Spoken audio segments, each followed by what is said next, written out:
Kulingana na mafunzo ambayo tulipata leo, especially biashara inataka ni kujituma tu sana, na pia mimi ningependa kuadvise watu ya kwamba like this kitu yani inataka ukuwe passionate na kitu yenye unapenda kufanya. Hata kama umesoma alafu ambue for example ndio ufanye udaktari na utaki, usiforce. Kama ni hiyo chapati ndio wewe unaona nitabarikiwa kutokana na hiyo chapati, you just go and do it, because one thing, as long as you are focused on it, as long as umeamini ya kwamba hapo ndio utabarikiwa wewe mwenyewe, you will go, kwa sababu hiyo kitu iko ndani ya moyo wako na itakufuatia nguvu uendelee.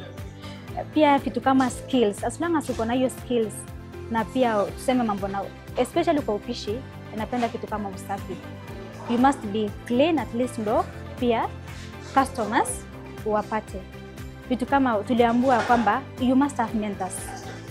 Unafaa kuwa na ile wale watu ambao wanakusaidia kwa njia ambayo inayofaa. Na pia kwa sababu it's not everybody ndo atakuwa positive na kenye unafanya, but utaangalia wale ambao wanakutakia, and then you move on tomorrow. It's not a must ukuwe na capital uanze biashara.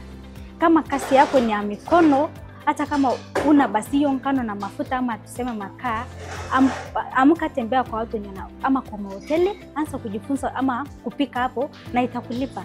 By the time unapata kipato chako, unajiendelesha pia. Na hiyo negativity pia, juu nimeangalianga sana cool kids wanapenda kutegemea kitu kama parents. Tuseme tu hata kama watoto wangu watakuwa cool kids, it's okay. Wanapenda kutegemea parents kwamba siwezi fanya kwa sababu msasi wangu ako nayo.